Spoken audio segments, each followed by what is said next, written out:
Hi everyone, thanks for being here with us today. While some people are still enjoying, feel free to say hi in the chat and let us know where you're from.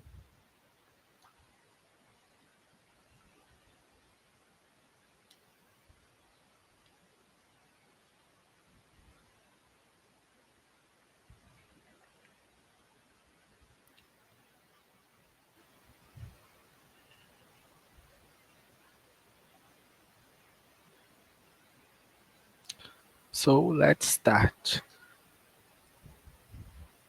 Before we start, let me introduce myself. My name is André Vieira. I am product designer at Skillcore. I live in Rio de Janeiro, Brazil, and I also help organize the Friends of Figma event here in Rio. I love supporting the design community and I'm very happy to be here today for this special event. The World Tour 2025 is a global online event that brings together friends of Figma groups from around the world. Each group is hosting a 1 hour session with local speakers and unique stories to share. This event celebrates the strength of our global design community, design for everyone, everywhere.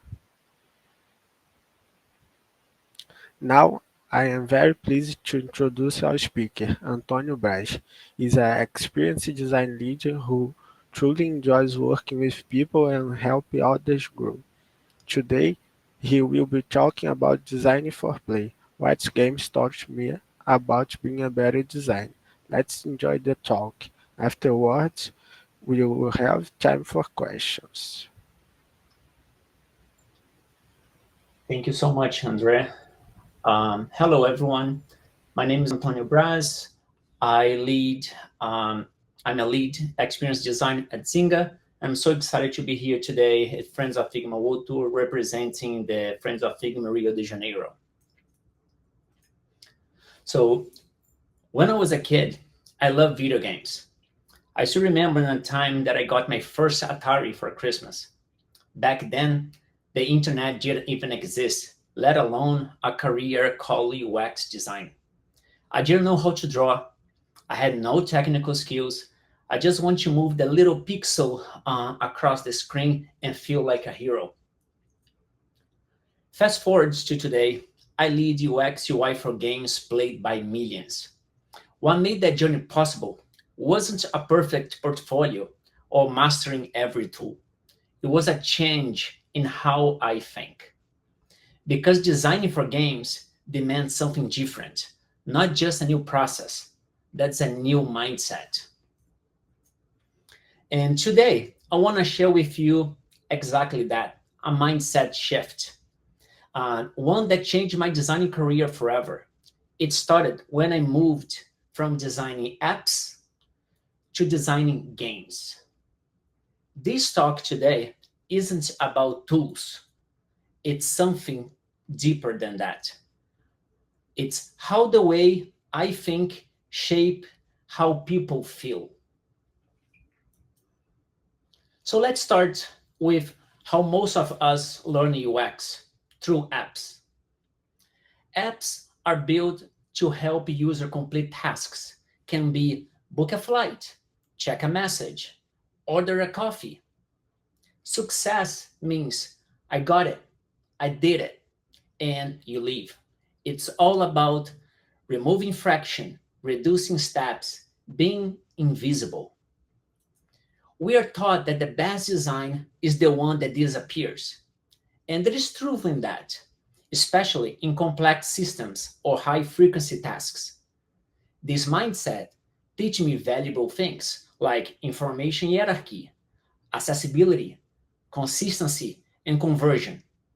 But over time, I realized something. It's a mindset focus on getting users to the end. But what if the magic happens in the middle? Games flips everything that I learned about design upside down. Games don't want players to complete tasks quick. They want players to stay, explore, and repeat all over again.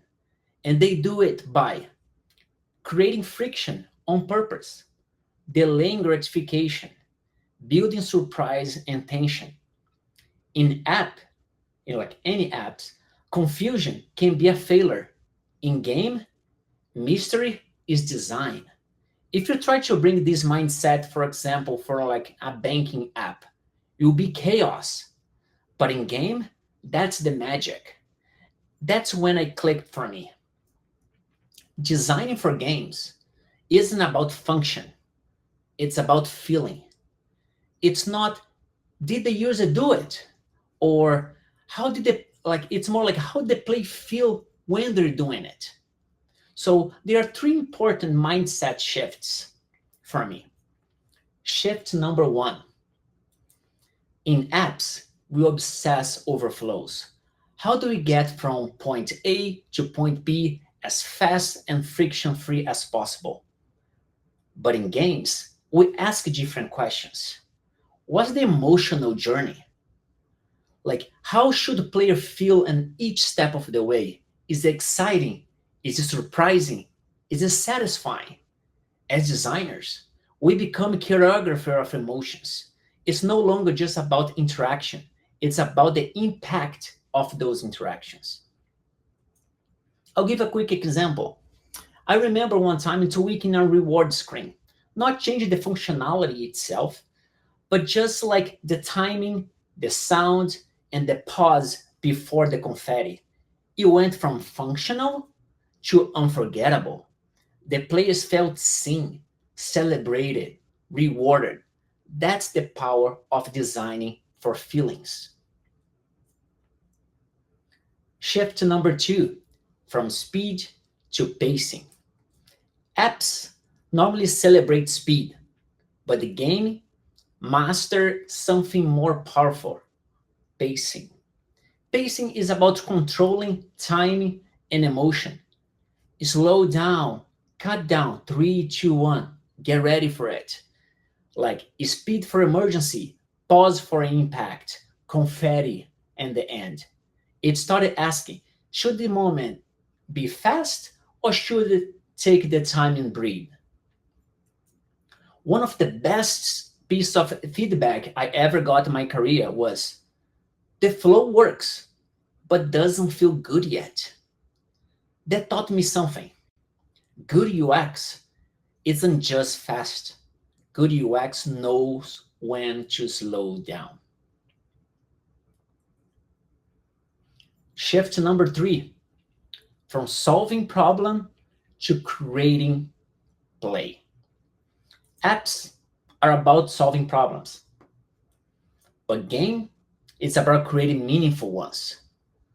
That was a huge mindset shift for me. I use as a designer to eliminate all frictions, but in games, the right kind of friction is the fun. A confusing moment, actually, it can be a challenge. A delay can be like a suspense. A retry screen maybe feels like I'm earning something because I couldn't do it before, now I can, and I feel good about it. Designing for play means designing with risks, rewards, mystery, and failure. It means trusting your players and designing space to grow all the time. So, quick recap here with everything that we already covered. There are three mindset shifts that completely change how I approach design. Not method, not tools, but how I think about what players feel. Each of these changes not just how I work, but how I design. So, flows to feelings, thinking beyond paths into emotions. Speed to pacing, turning time into a storytelling tool. I know like majority of people working with apps feels like, oh, I need to quick do this. It's the best way. They do that and that's done. But now when you change that and start create a story with all the flow and experience, that's the biggest thing. And last, solving to playing. Embracing frictions is part of the fun. So, what games can teach all designs? Here's the thing: we don't have to work in games to apply this mindset. These shifts, they apply to everything. Can be apps, can be enterprise tool, can be internal dashboards, you name it. Just you need to keep some stuff in mind.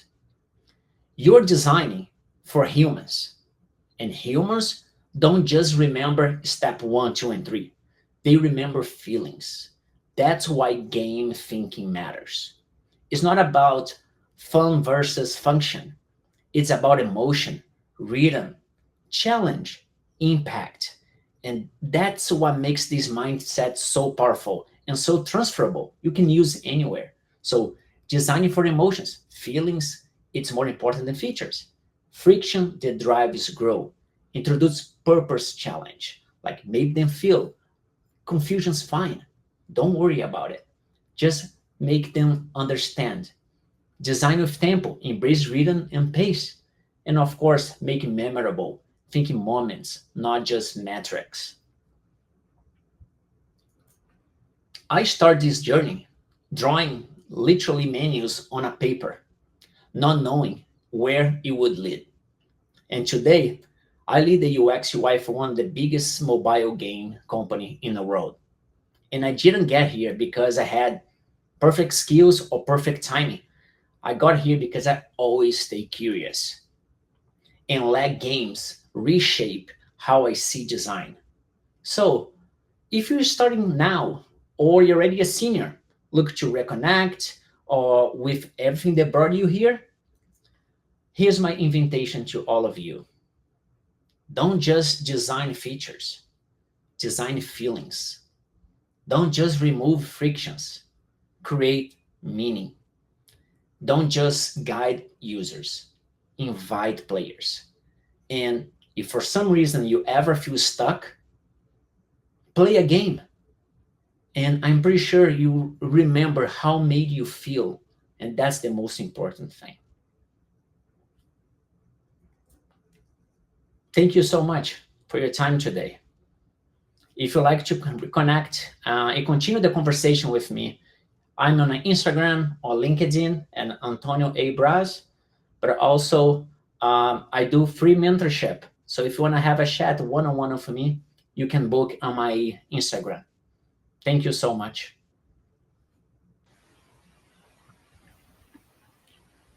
So we can open to questions.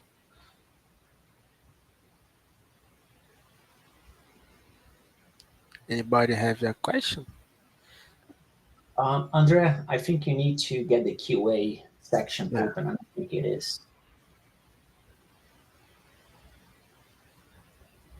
now it's okay. Um, it's not open yet. Yeah, Oh, now it is.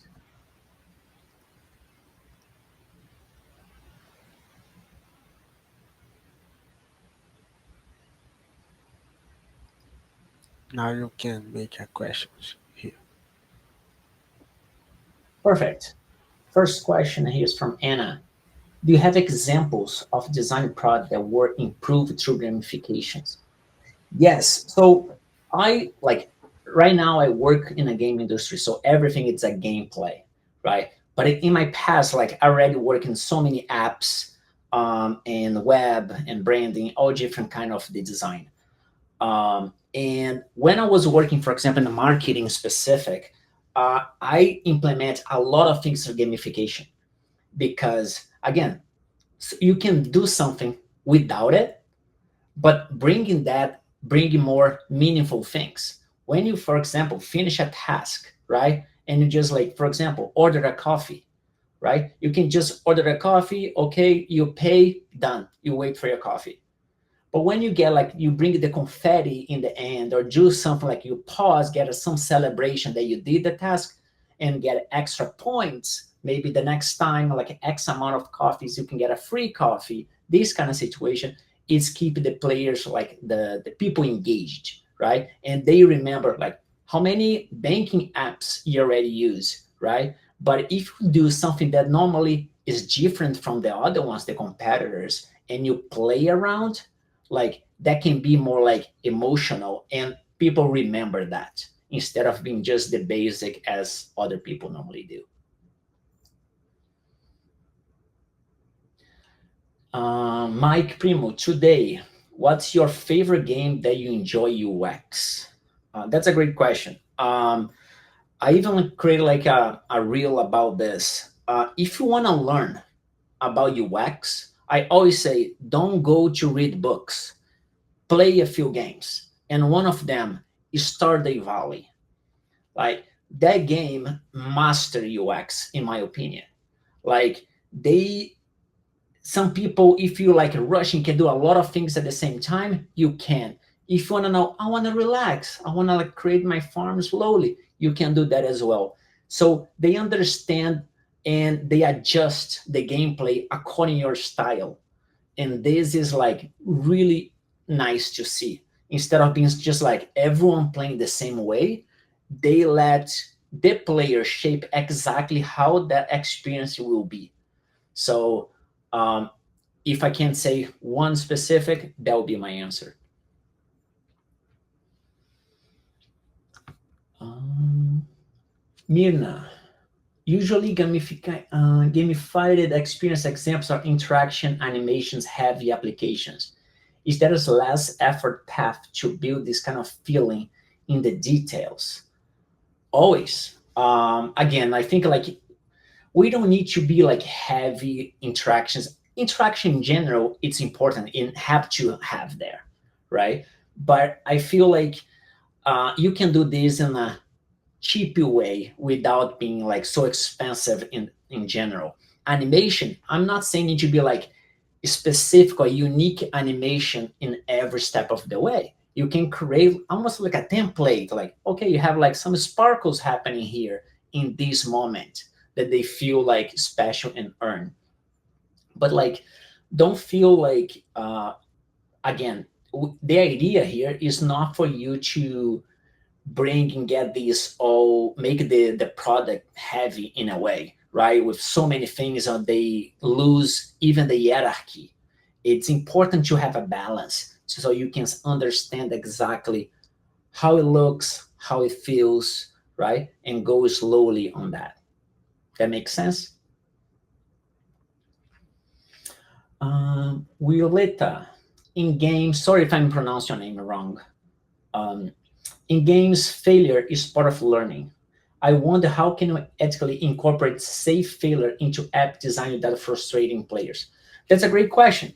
So it's not, again, like I even mentioned, like if you do like a pause, right? So something good is coming to happen. In game, that's amazing. But if you do that in a bank that you just did a transfer money or did something like that, you create a different feeling or emotion to the person, right? You feel like frustrated, anxious, anxiety. So that's not a good solution. So depending what are you doing, like with the reward, like you need to like really thinking about what the failure means to you, right? But of course, like there is no specific. If you have like an idea, like in a website, right? I'll say people come to like a page, they click in a button, and the button has a wrong link. For example, the 404 error page, right? You can be a basic 404, but a lot of people that have been seeing like make that fun moment. Oh, I slip here, something happened. Like you're not looking what you found. Like that's the not right one. Something happened. Don't worry, it's our fault. Like, can you try again or do something like this? So you can be like more making fun of the error situation, right? And bring the that experience that should be bad to something that's nice and good. um, let's see here.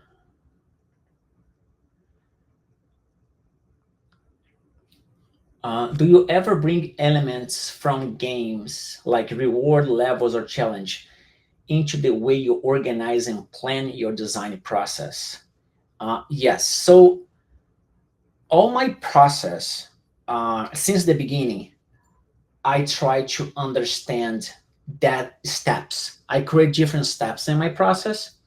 So uh, it's kind of like not specific for games, but like any thing, if you're doing like an app or if you're doing any other ideas like or design, you have your process. Like I'm starting here, I'm researching, I'm doing my wireframes, I'm doing my UI, I'm going to like there's animations, there is no animation, there is interactions, there are prototype, there's going to like every step of the way, and of course the final engineering. So like if you are thinking like the idea of the reward, what the reward is the final piece, right? So if you can kind of implement a little bit interactions between these steps, I think it's a bonus, right? Again, it's all about the emotion of the people using your app or your game and stuff.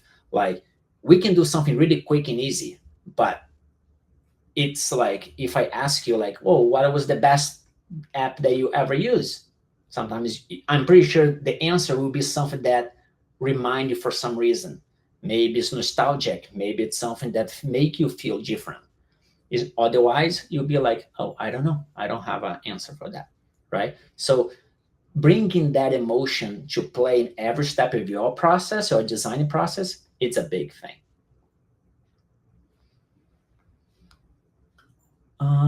What's one non-game product you think has mastered user gamification to improve user experience or retention?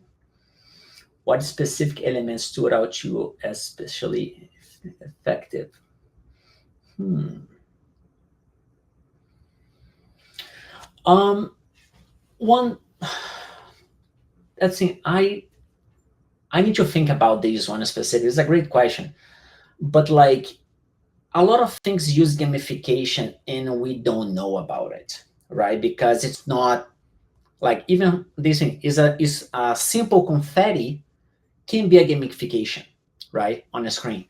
Marketing do a lot of that. I'll give a quick an example. So when I was doing like marketing for Facebook and stuff for products, these kind of things, you have a form, you make a payment, and I did a lot of A/B tests, for example. So one time my screen for the form was just like name, payments, kind of thing, basic. The other one that is balloons in an image. What the balloons like make to the design? Nothing.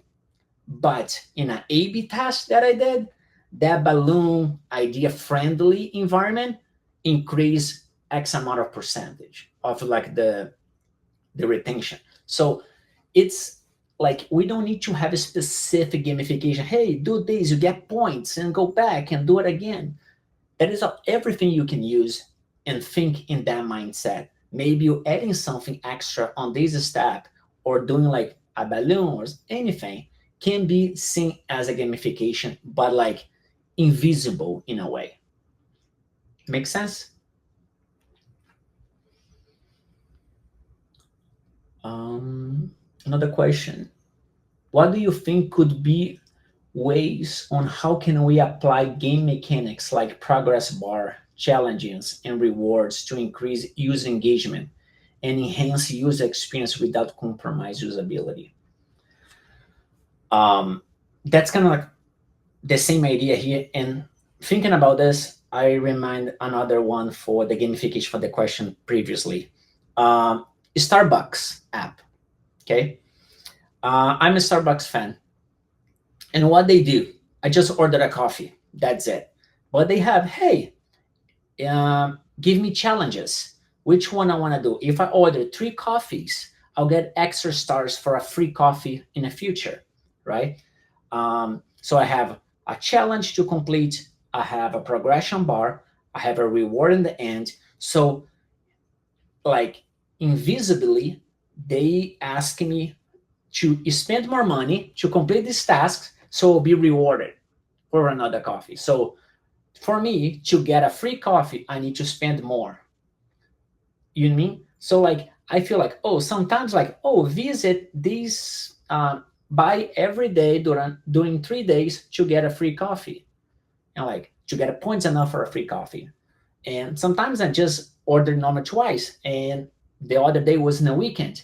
When I look at that and I get a notification and I look at my app, I'm like, oh, I if I go to Starbucks today, I was not like I'm not planning to go, but I was if I go today, I have a free coffee tomorrow. So in my mind, if I go today, I have a free coffee. Like I had a coffee today.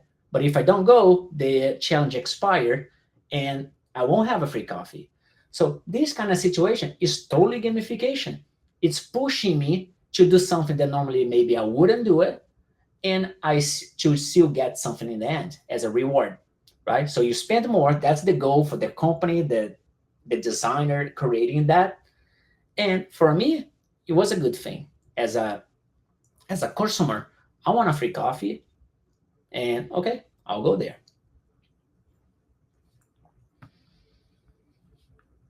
I believe I got through all the questions.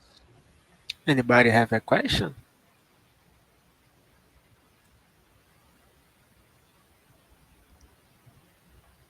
Oh, there is another one here. Sorry. How can we bring that playful, curiosity-driven mindset from game design into more serious enterprise product design? That's exactly what I just said about Starbucks app. They do this playful curiosity. They give you challenges to complete. Normally, you can just go to the Starbucks, get a coffee, and leave, and that's it. Simple experience of any other coffee shop. But they bring challenges for you. Hey, I see that you order 3 coffees this week. I have a challenge next week that will be order 4. They push the player, like you push you to order a little bit more, right? So these kind of things, I'm still doing what I normally do. I go there, buy a coffee, and leave. But they get you to maybe spend more, maybe get that feeling, that reward. Oh, if I do this, I get extra points that make me coffee in the future, or maybe I can get like a sandwich cheaper or for free. This kind of situation. So um, it's kind of the same idea and mentality. Like you can do this anywhere, like any app. As I said, like can be a leaderboard, can be like, hey, you can compete with different players. Another example, people use Waze instead of Google Maps. What Waze is, it's exactly show you where to drive. You put your address here to there. And what they're doing, the same idea, but gamified. They bring you a character in your car.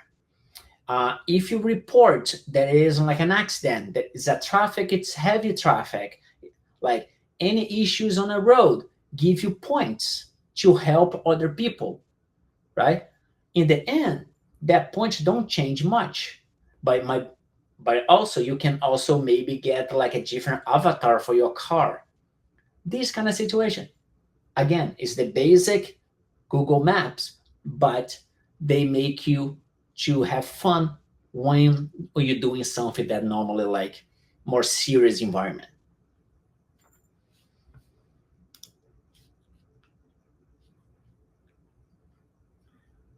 Um, what do you think are the most common pitfalls when people try to apply gamification? Great question. So the biggest issue is when they try to apply this when it's not the right timing to do it. As I said, if you delay something, for example, in a gameplay, you can say, "Hey, you ready? 3, 2, 1, go!" Right? It's one thing. You get the like that feeling, that environment. Okay, I'm ready. Show me. If you go this and make this pause 3 seconds in a transaction in a bank or any like a different thing that's way more serious, that can be a completely bad environment for you, right? You feel stress. Oh, give me an error message. What happened there? Did I lose my transaction? I lost money. Like when you're touching specific things, so like maybe in a health environment, maybe you create an app for nurses and doctors to talk to patients, right? So this kind of situation, if you try to use these mechanics in a wrong environment, can be a completely different feeling for the users. So making sure that you understand that and like trying to, again, you can gamify everything. You can use these mindset shifts in every scenario where you are as a designer. But you need to understand the pros and cons when you're doing it to making sure that you're applying correctly and you get exactly what you're hoping for and not like being bringing the wrong feelings to your users.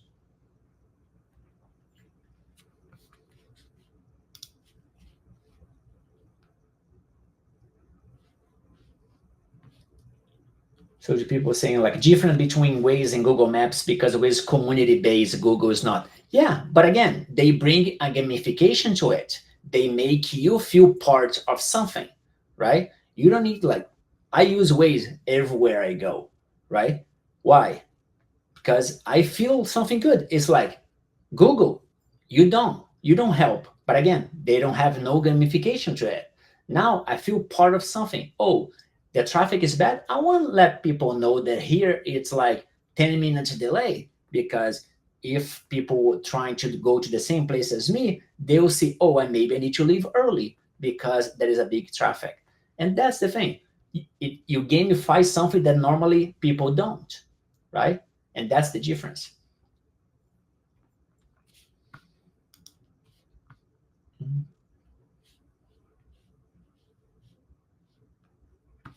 What is the main metrics you choose when you're proposing a gamification for some product? What are your main focus? Something that you never forget.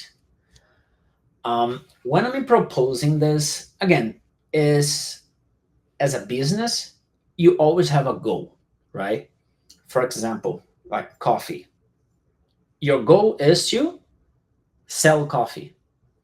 When I'm proposing this, I want to make more fun to players so people feel better using the design that I'm doing for gamification, and you'll be a lift on the business, right? So the goal I think should be it's between the design and the business. You have both sides. You one need to help the other. Cannot be only beautiful design and don't do function. Like if there is no functionality working perfectly, it won't work for the business. But if I'm adding this and say, hey, I add X amount of effort here, but the return will be two times more or have like 1.5, it's make it the product better, it's good. One example for that happened to me, it was like sometimes clients come to me and say, hey, I want to develop this, right? And sometimes like when I do my research, I realize, well, I know you want to do this as a business, but the research that I found, your your target audience, they don't want this. They want something else. So I understand if you want this, but let me show you what I think you work best and the reasons behind that.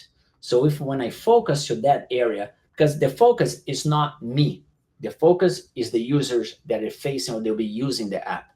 So like if you get this and start understanding that and how you can bring more value to them, they they spend more money if they feel like seen. That makes sense. Thank you. That's great questions, by the way. I know I rush a little bit. I thought like it was enough time, but it was too much more, like way more time now to ask any questions. So that's a good thing too.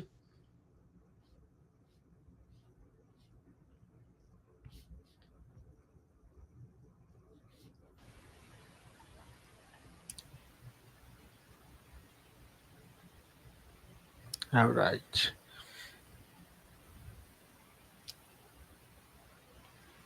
No, I'm glad that like I was able to answer so many questions. So you guys have any more questions about mindset, game design?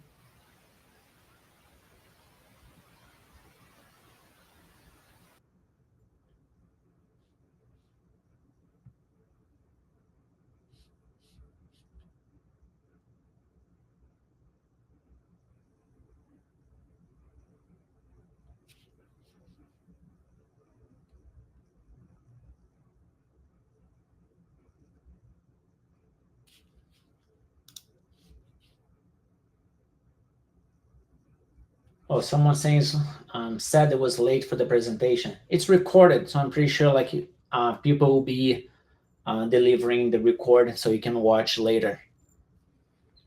But if you have any questions, please, I'm here. So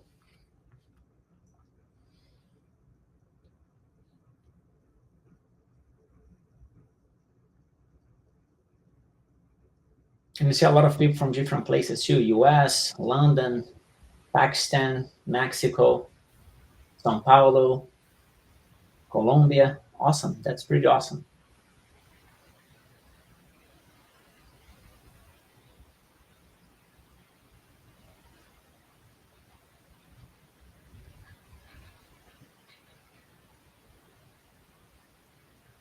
Well, again, thank you for everyone. And as I said, like you can find me on Instagram or LinkedIn, Antonio Braz. There's a code for the Instagram. In the bio, you have a mentorship, a free mentorship, 30 minutes chat with me so I can help you whatever you guys need. So if you're willing, just go there, book your time, and I can chat.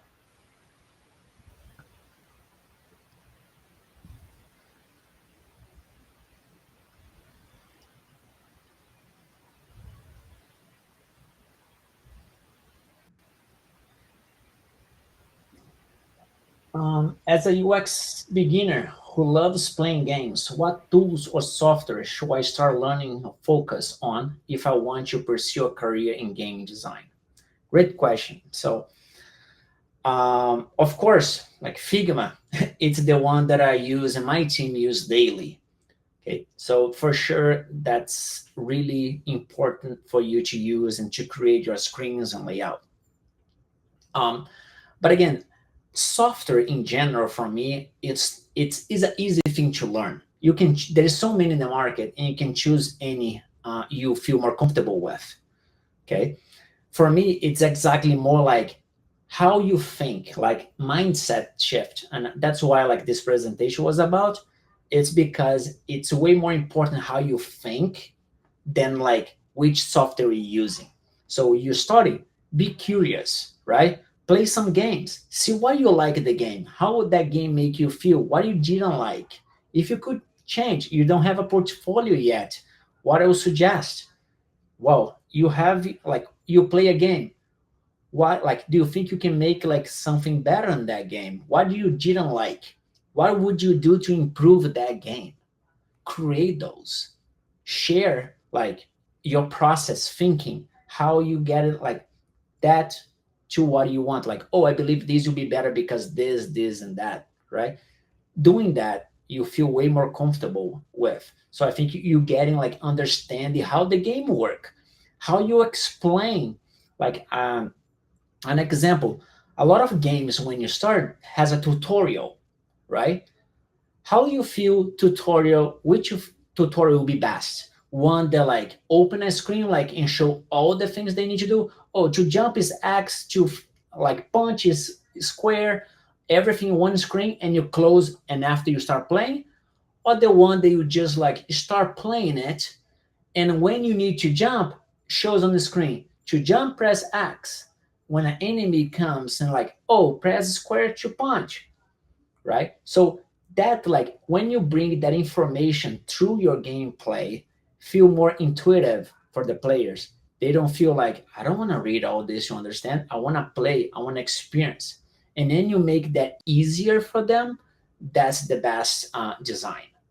So if you focus on this and how you feel, because again, I work in a game industry. I game every day.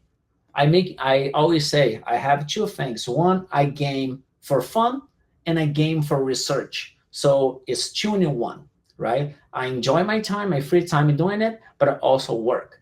And that's the beauty of it, right? So if you play already, you like to play, like, okay, what do you like and why? What's the reason? How you can improve that? It's how you get there.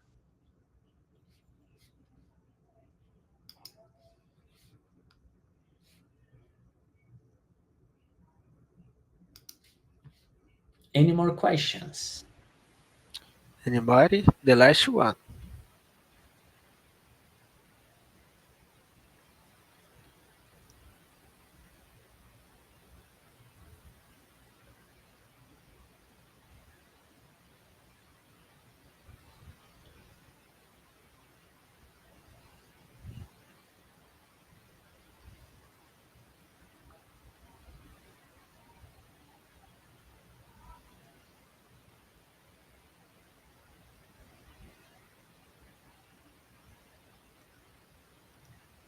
Oh, thank you so much, everyone. I hope, like, yeah, I was helpful. And yeah, if you need anything, keep in touch. Thank you.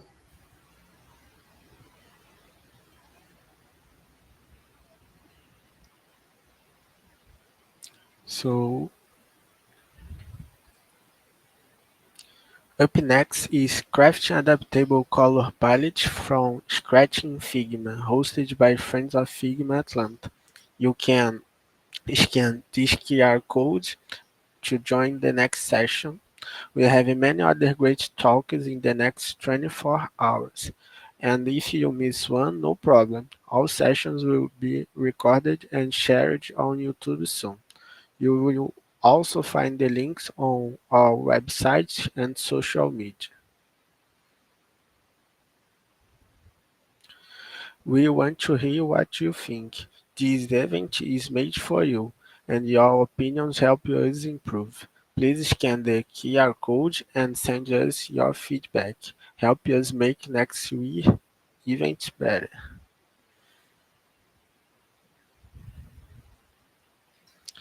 These slides show all the friends of Figma chapters who made this event possible.